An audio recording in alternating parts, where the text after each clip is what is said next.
In deep space, reality crumbles. What happens when your mind betrays you? When shadows move where there should be none? When voices whisper secrets from the void? Captain Andrew Grace will face humanity's darkest fears aboard the starship Erebus. As his crew descends into madness, only one question remains. What is real?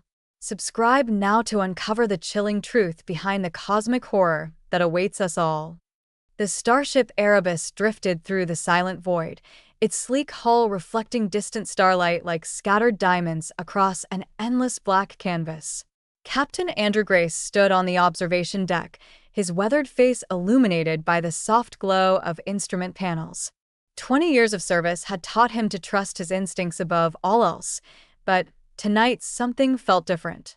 A subtle vibration coursed through the ship's frame, barely noticeable yet persistent. He checked the status reports for the third time that hour. Everything appeared normal. The routine survey mission near Proxima Centauri should have been uneventful. Yet the hairs on the back of his neck stood at attention, as if anticipating something just beyond perception. Dr. Sarah Hunt entered the bridge, her presence bringing a sense of calm professionalism.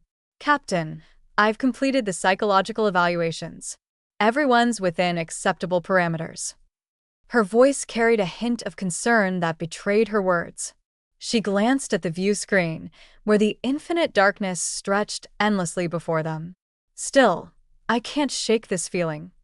Her sentence trailed off as both their eyes caught movement outside, a flicker of light where no stars existed.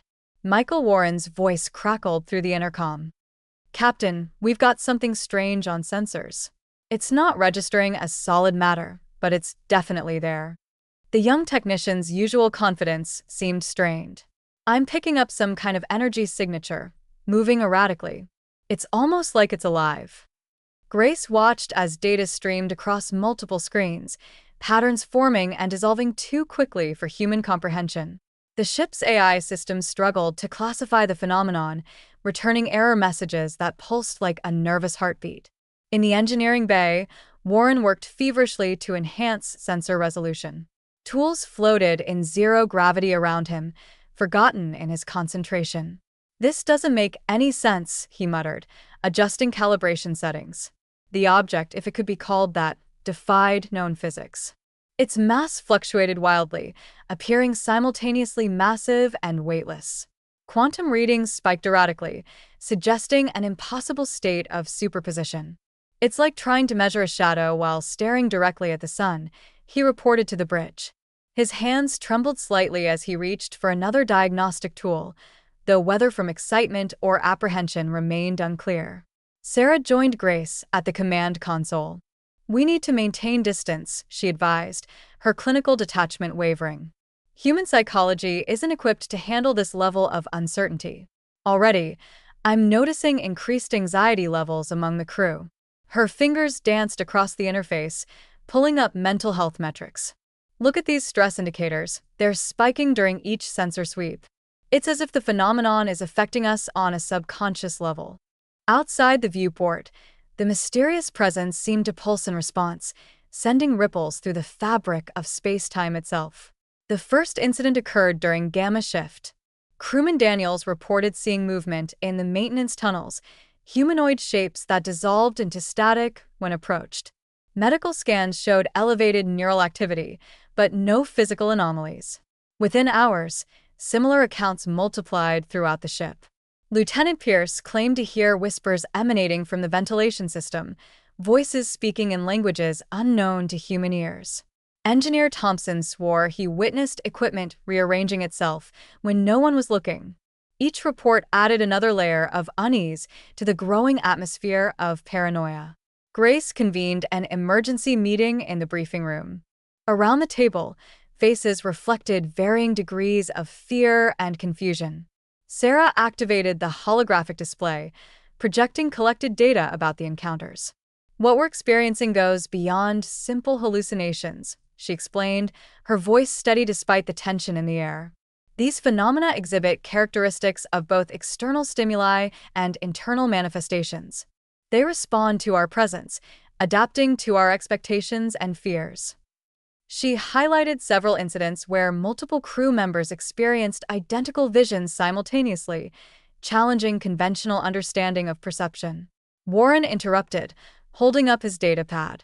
I've detected fluctuations in our quantum field generators that coincide with these events.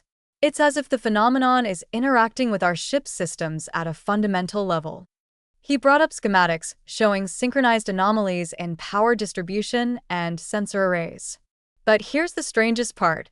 The patterns match certain waveforms found in human brain activity. Like our minds are somehow interfacing with whatever's out there. His discoveries sparked a heated discussion among the officers, each trying to rationalize the irrational. That night, Grace couldn't sleep. The weight of command pressed heavily upon him as he paced his quarters. Through the viewport, stars stretched and bent around the edges of the mysterious presence. He thought he saw figures moving against the backdrop of distorted light, their forms shifting between familiar and alien. Closing his eyes didn't help. Behind his eyelids, geometric patterns danced in impossible colors. When he opened them again, Sarah stood in the doorway, her expression unreadable. "Captain, we need to consider the possibility that we're dealing with something fundamentally different from anything in our experience. Something that exists between states of being." Their conversation was interrupted by a ship-wide alert. Engineering reported critical systems failing in sequence, each accompanied by crew members collapsing into catatonic states. Medical teams rushed through corridors lit only by emergency lights, treating victims whose brains showed unprecedented levels of activity. On security cameras, shadowy forms moved independently of physical bodies, sometimes merging with personnel before vanishing completely. The ship's AI began generating nonsensical warnings, filling every screen with cascading symbols that seemed to writhe like living things. Through it all, Grace maintained his position on the bridge, barking orders that grew increasingly desperate. Divert all power to containment fields. Seal off affected sections. But his commands felt hollow against the tide of chaos spreading through his vessel. The mysterious presence loomed closer, its influence warping reality itself. Instruments failed spectacularly, creating beautiful yet terrifying light shows across every monitor.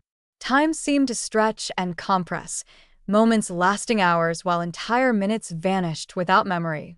In the heart of this maelstrom, a single thought crystallized in Grace's mind. They were no longer alone in the most profound sense imaginable. The next morning brought no respite. Breakfast in the mess hall turned into a surreal experience as crew members reported seeing their food transform into unrecognizable substances mid-bite. Plates would ripple like liquid metal, then solidify into perfect replicas of earth fruits before dissolving into mist. Some claimed to taste flavors that couldn't exist, combinations of sensations triggering memories of places they'd never visited. Others refused to eat altogether, convinced their meals contained hidden dangers. The dining area became a gallery of paranoia, with diners watching each other suspiciously while trying to ignore the way walls seemed to breathe imperceptibly. Warren spent hours in the engine room, documenting increasingly bizarre malfunctions. Conduits glowed with bioluminescent patterns, branching like neural networks across bulkheads. Tools developed minds of their own, floating away when touched or reassembling themselves into unfamiliar configurations. Most disturbing were the maintenance drones, originally designed for routine tasks, which now performed elaborate dances around the reactor core. Their movements synchronized to unheard music. "It's like the ship's becoming organic," he whispered to himself, watching cable bundles pulse rhythmically. His log entries grew more erratic, filled with sketches of impossible machines and equations that contradicted established physics. Sarah established a temporary psychiatric ward in Cargo Bay 3, transforming it into a sanctuary of relative stability. Here, patients could share their experiences without judgment, though many descriptions bordered on the metaphysical. Crewman Lewis spoke of walking through corridors that stretched infinitely, ending up in rooms that shouldn't exist. Navigator Patel described feeling her consciousness split, existing simultaneously in multiple locations aboard the ship. Even hardened veterans broke down recounting visions of their deepest fears manifesting in physical form. Through it all, Sarah maintained detailed records, searching for patterns in the apparent chaos. During one particularly intense session, Grace found himself drawn into the ward. The air felt heavier here, charged with emotional energy. Patients sat in circles, their conversations blending into a symphony of shared madness. Some rocked back and forth, muttering about patterns in the stars. Others debated the nature of reality with startling clarity, proposing theories that made quantum mechanics seem mundane. A young ensign grabbed Grace's arm, her eyes wide with revelation. "Captain, it's not attacking us. It's trying to communicate. Don't you see? We're part of its language." Her words sent shivers down his spine, resonating with his own growing suspicions. In the observation lounge, Grace stared at the distorted starscape beyond the viewport. The mysterious presence had grown larger, its boundaries indistinct. Wisps of light curled around the ship like curious tentacles, probing every surface. Sometimes he thought he saw faces in those tendrils, features that shifted between human and something else entirely. The ship's structural integrity alarms triggered randomly, warning of stresses that instruments couldn't detect. Every attempt to retreat resulted in spatial distortions that drew them closer instead. They were caught in a web of altered reality, with no clear path to escape. As days blurred into nights, the boundary between individual minds began to dissolve.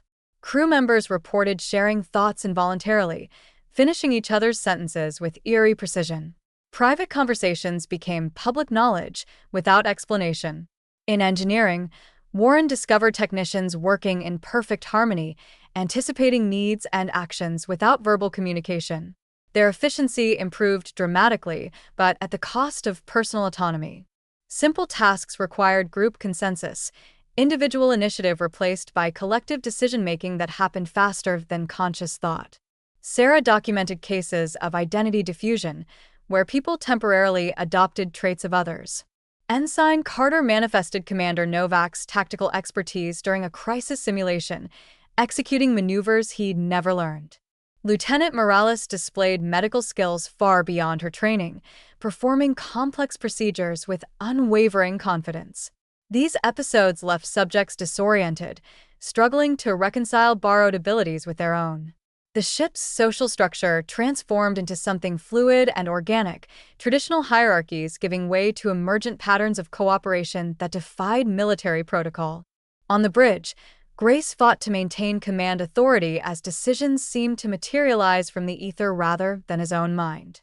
Orders formed fully realized before he could articulate them, sometimes contradicting his original intent. Other officers experienced similar phenomena, creating moments of perfect synchronization followed by abrupt conflicts when their borrowed insights clashed. The traditional chain of command fractured into a network of interconnected awareness, where leadership emerged organically from the collective consciousness of the crew. Standard operating procedures became irrelevant in the face of this new reality. Medical scans revealed unprecedented neural activity patterns, showing hundreds of minds operating in parallel, yet distinct networks. Sarah identified what she termed cognitive clusters, groups of individuals whose brain waves synchronized to form temporary gestalt entities. These clusters demonstrated capabilities far beyond human limits, solving complex problems in seconds and perceiving aspects of their environment invisible to solitary minds. However, the process proved exhausting, leaving participants drained and vulnerable to further influence from the mysterious presence surrounding them. Warren discovered that the ship's systems responded to this collective consciousness, adapting interfaces to accommodate multiple users simultaneously. Control panels projected holographic displays tailored to each operator's perspective, while maintaining coherence across the entire network. Engineering diagnostics operated on principles of probability rather than certainty, calculating outcomes based on the combined intuition of dozens of minds. The Erebus itself seemed to evolve, its artificial intelligence integrating with human consciousness to create something neither purely mechanical nor biological. Every attempt to restore traditional operations resulted in system failures that forced them back into this new paradigm of existence. The first direct contact came as a shockwave of pure emotion rippling through every mind aboard. Fear, curiosity, ancient sorrow. Feelings so intense they transcended language crashed against the crew's collective consciousness. From this primordial sea of sentiment emerged a voice, neither male nor female, human nor machine.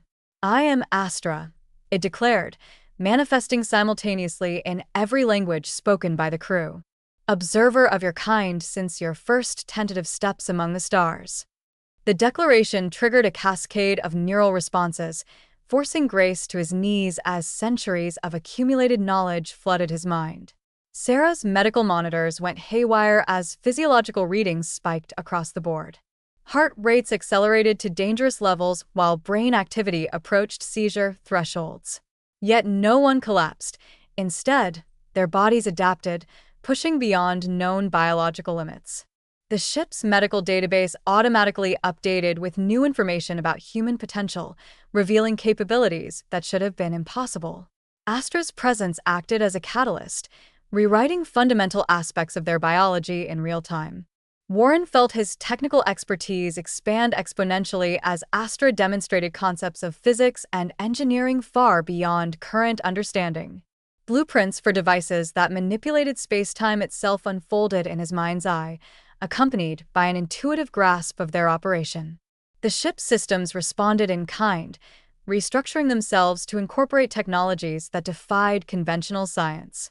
Power flowed through conduits and patterns that looked like living organisms, while structural materials shifted properties according to need.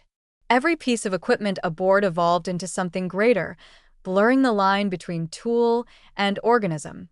Grace struggled to maintain command as Astra's revelations continued.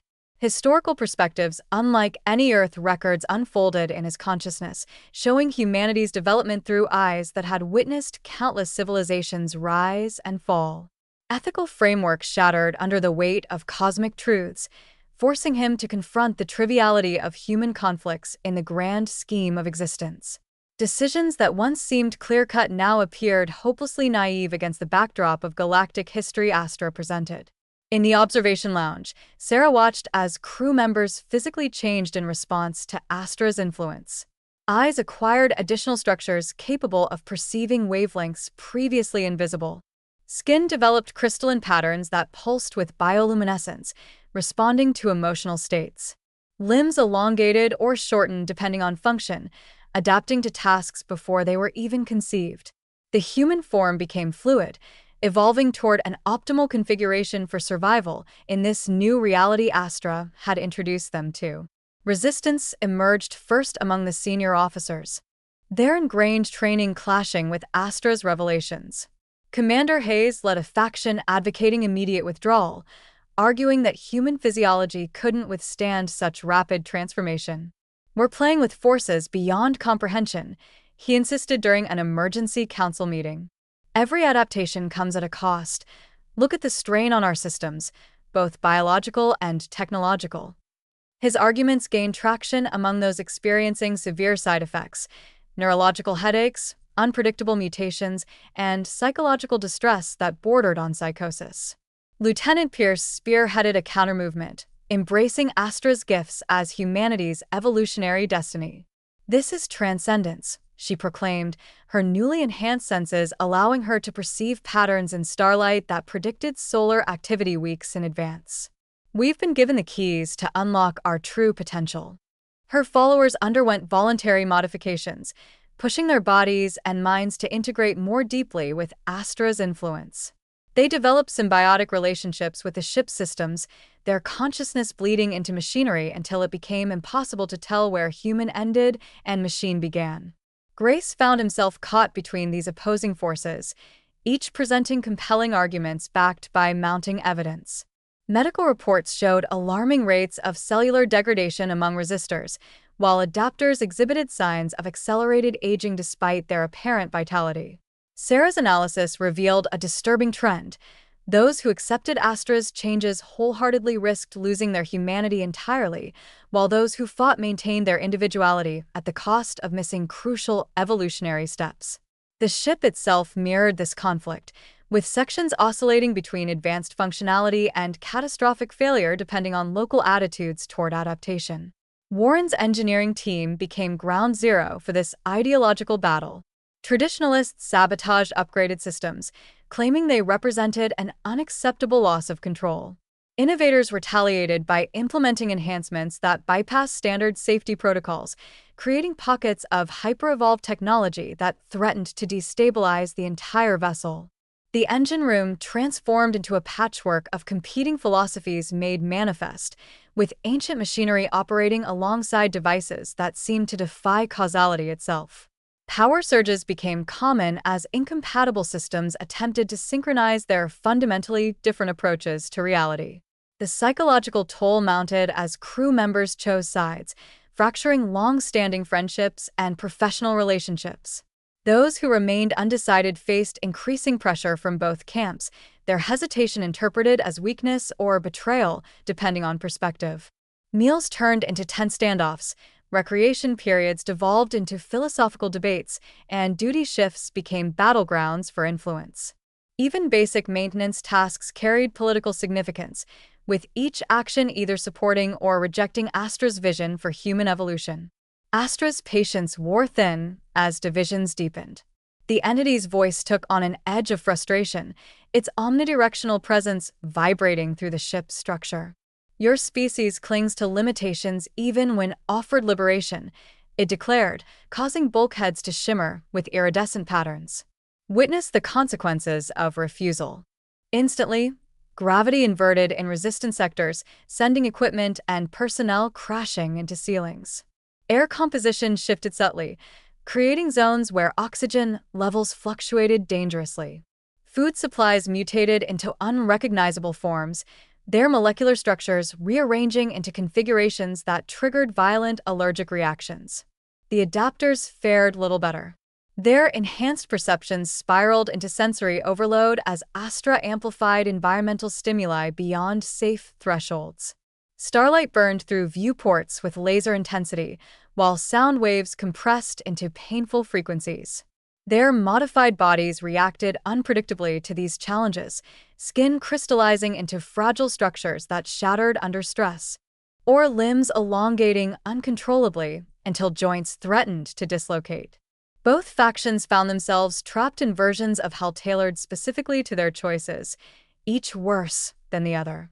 Grace gathered representatives from both sides in the central conference chamber, where Astra's presence manifested as a swirling vortex of light and shadow. "You misunderstand," he addressed the entity, sweat beading on his forehead despite the ship's climate control. "Humans require time to process change, especially one so fundamental to our existence."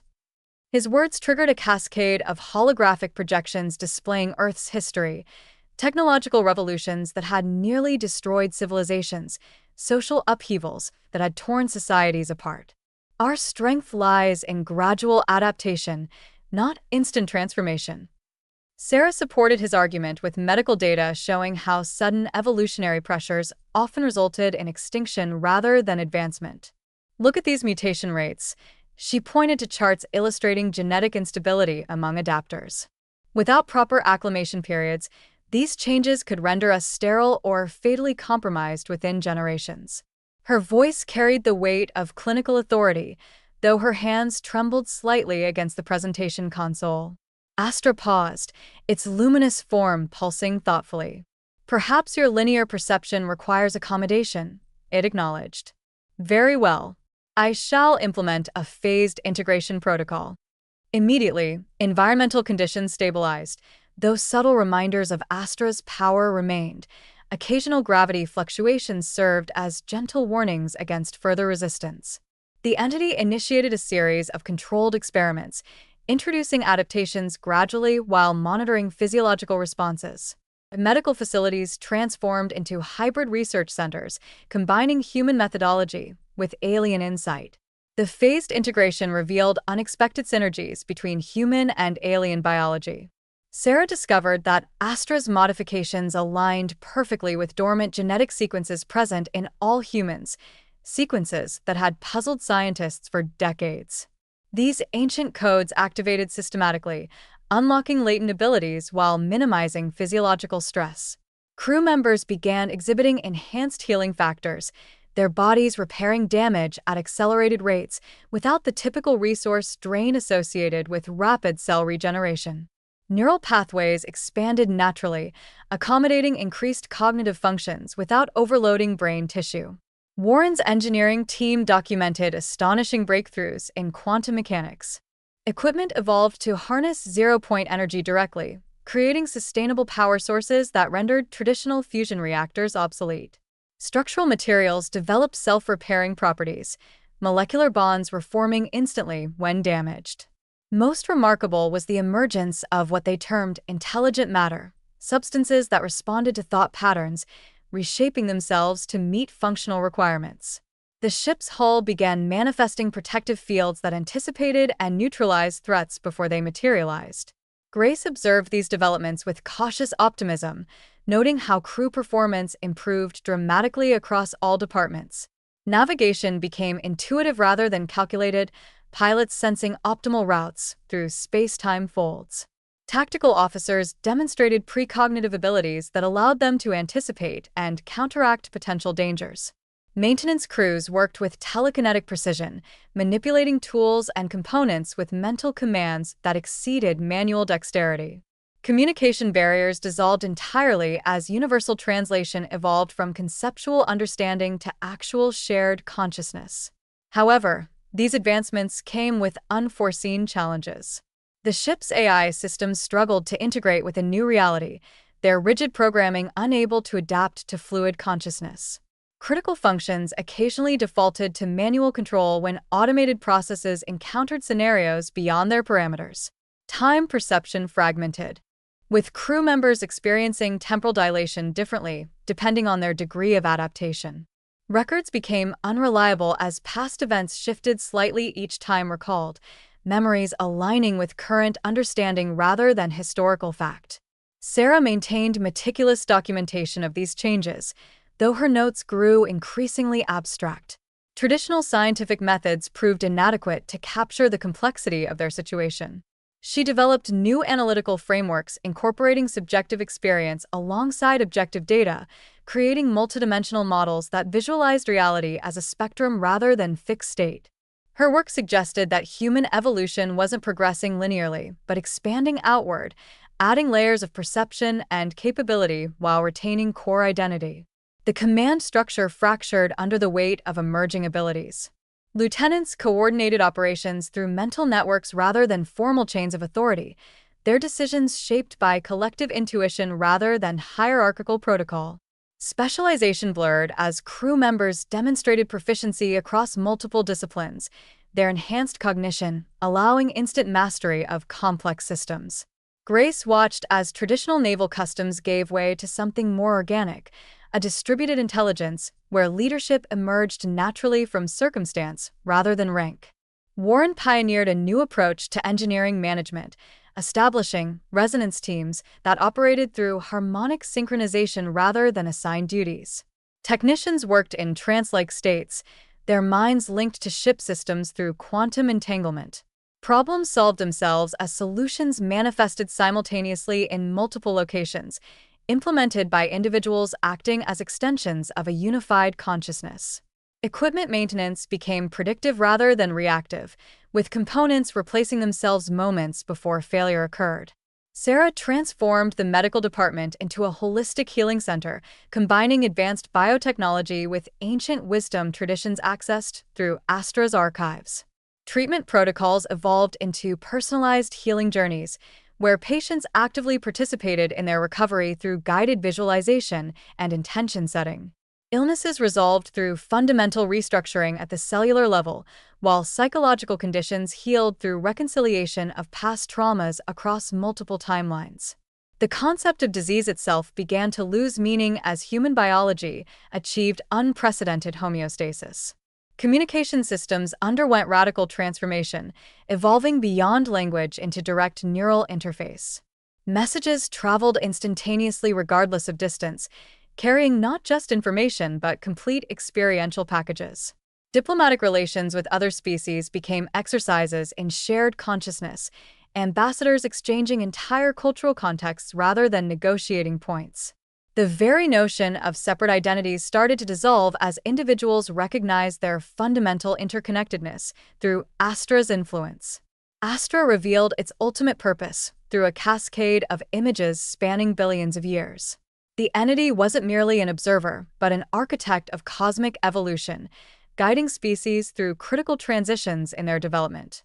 Humanity represented just one thread in an intricate tapestry of civilizations, each contributing unique patterns to the universe's ongoing creation. Your species holds potential to weave dimensions, Astra explained, its voice resonating through newly enhanced neural pathways, to transcend physical constraints and become custodians of reality itself. Grace grasped the magnitude of this destiny as visions unfolded in his mind, human consciousness expanding beyond individual vessels, inhabiting planets and stars as naturally as bodies. Cities constructed from pure thought, existing simultaneously across multiple planes of existence. Technology indistinguishable from magic because it operated through manipulation of fundamental forces rather than mechanical means.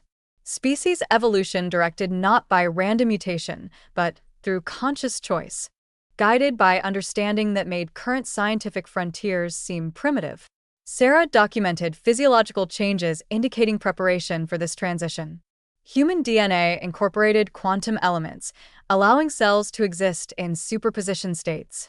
Brain structures evolved to process multiple dimensions simultaneously, perception expanding beyond linear time. Bodies developed crystalline matrices that stored and transmitted information at light speed, making traditional communication redundant. Aging slowed dramatically as cellular regeneration achieved perfect equilibrium, hinting at eventual immortality. Warren's engineering achievements paled before the possibilities Astra presented.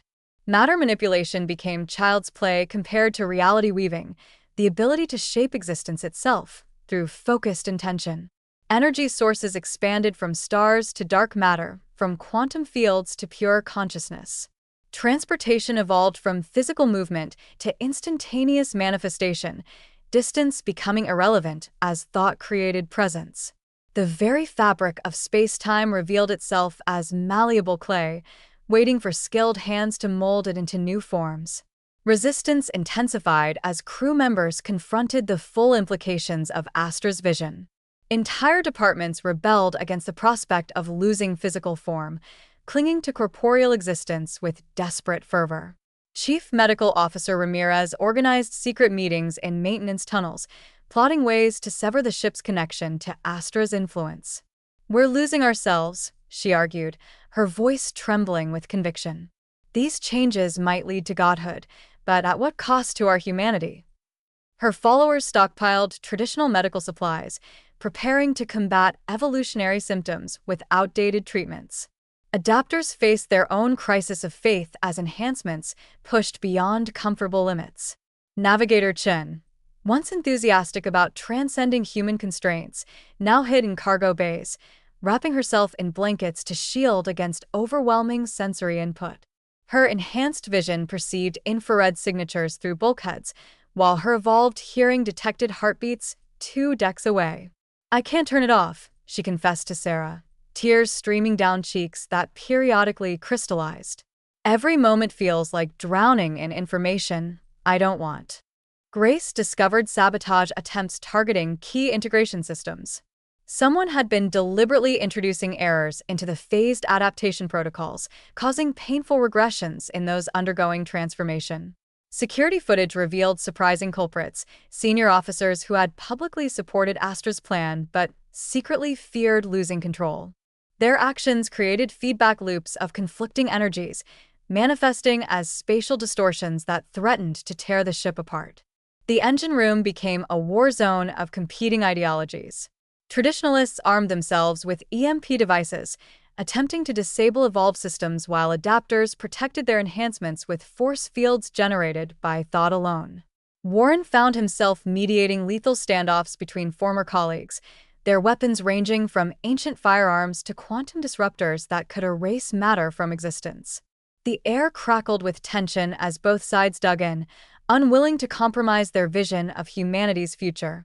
Astra's intervention took the form of forced evolution, accelerating changes beyond anyone's control.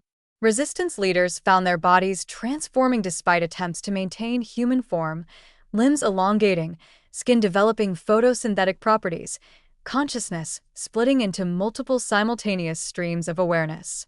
Adapters experienced exponential enhancement, their minds expanding to encompass entire star systems while their physical forms became increasingly ethereal. The ship itself became a crucible of transformation, its structure reshaping to accommodate beings that existed partly in physical space and partly in higher dimensions. Grace watched as command protocols became irrelevant, replaced by direct neural interface with the ship's systems. Orders manifested as pure intention, executed before articulation. Traditional navigation gave way to quantum positioning, allowing the Erebus to occupy multiple coordinates simultaneously. Tactical operations evolved into preemptive reality manipulation, neutralizing threats before they materialized. The very concept of linear time dissolved as crew members accessed past and future events with equal clarity, making conventional planning obsolete. Sarah documented cases of complete transcendence, where individuals shed physical form entirely to exist as pure consciousness. These beings communicated through complex energy patterns, their thoughts shaping reality in ways that defied previous understanding. Yet paradoxically, they retained essential aspects of personality: humor, compassion, curiosity, proving that identity could survive even the most radical transformation. Medical facilities transformed into transition chambers, helping crew members navigate the threshold between human and post-human existence. Warren's engineering team achieved breakthroughs that made previous innovations seem primitive. They harnessed dark energy directly, creating power sources that drew from the vacuum of space itself. Structural materials evolved into programmable matter, capable of manifesting any required form through focused thought. Environmental systems maintained multiple atmospheric compositions simultaneously, allowing different evolutionary stages to coexist comfortably. Communication technology became redundant as telepathic links connected everyone aboard, thoughts traveling instantly regardless of physical location. The final confrontation unfolded in the observation lounge, where reality itself seemed to fracture under the weight of conflicting desires. Grace stood at the center of a dimensional vortex, his body existing in multiple states simultaneously, solid flesh overlaid with translucent energy patterns. Before him, the last holdouts of resistance faced off against fully transcended beings, their forms flickering between human and something far greater. The air vibrated with potential energy as both sides prepared for what might be their final stand. Astra manifested as a living constellation of consciousness, its voice resonating through every atom of the ship. "Choice remains yours," it declared, though its presence made clear the inevitability of transformation. "Yet understand, stagnation leads only to extinction. Your galaxy teems with civilizations that refused evolution, their ruins testament to missed opportunity." Images of ancient worlds flashed through everyone's minds, planets where fossilized cities preserved echoes of species that had clung desperately to familiar forms until their stars burned out. Resistance leader Ramirez stepped forward, her body visibly struggling against involuntary changes. "And what of free will?" she demanded, voice cracking as her vocal cords began converting to pure energy transmission. "If evolution becomes mandatory, where does individual choice end?" Her followers rallied behind her, their combined determination creating a temporary bubble of stability amid the chaos of transformation. For a moment, it seemed possible they might succeed in preserving traditional humanity. Suddenly, Navigator Chen, who had resisted hardest of all, collapsed to her knees as her consciousness expanded uncontrollably. Memories of thousands of lifetimes flooded her mind, each offering perspective on human potential. "We've been thinking about this all wrong," she gasped, tears of crystalline light streaming down her face. "Evolution isn't loss, it's addition. We keep everything we were, while becoming more." Her words triggered a cascade of realization among the resistance, their rigid stances softening as they glimpsed the truth of transcendence. Integration proceeded in waves, each crest carrying portions of the crew beyond traditional existence. Grace watched as command staff dissolved into streams of pure consciousness, their responsibilities absorbed by the collective intelligence that had emerged from human astrosynthesis. The bridge transformed into an organic interface, where thoughts manifested as holographic controls that responded to intention rather than touch. Stars outside warped into multidimensional patterns, their light conveying information beyond electromagnetic spectrum.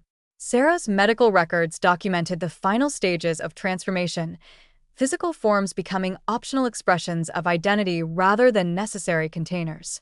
Individuals learned to manifest bodies at will, choosing appearance based on context rather than limitation. Emotional states shaped reality directly, joy creating blossoming nebulae, while sorrow birthed protective voids. Death lost its permanence as consciousness merged with a cosmic network, memories preserved in the universal archive Astra maintained.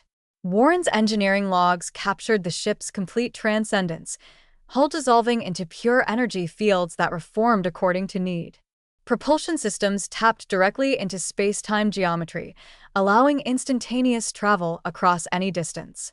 Life support became unnecessary as evolved humans drew sustenance from quantum fields themselves. The Erebus ceased to be mere vessel, becoming extension of collective will that could reshape reality at fundamental levels. Communication evolved beyond language into direct exchange of experience. Past and future merged into eternal present, where all moments existed simultaneously accessible. Knowledge transferred not through teaching but through shared understanding, each mind containing entirety of human wisdom plus insights from countless other species. Individuality persisted not as separation, but as unique resonance within symphony of consciousness. Grace stood at threshold of ultimate transcendence, last vestiges of traditional humanity clinging to his awareness. Through him flowed memories of Earth's history, first fires kindled in caves, wheels invented, stars mapped, atoms split. Each step of human journey led to this moment, where species faced choice between comfortable limitation and terrifying potential. Around him, crew members existed in state beyond physical form, their laughter ringing through dimensions as pure mathematics. Astra's voice softened to whisper that caressed very fabric of being. "Your kind ready," it acknowledged, pride evident in tone that resonated through quantum fields themselves.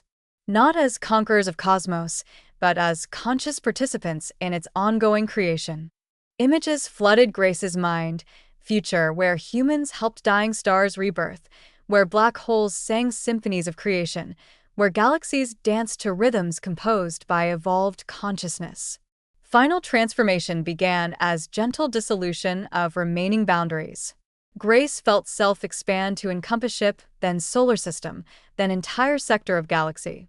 Yet within this vast awareness, intimate details remained crystal clear: laughter of children on distant colony worlds, pattern of rain on ancient Earth cities, precise moment when first human looked skyward and wondered.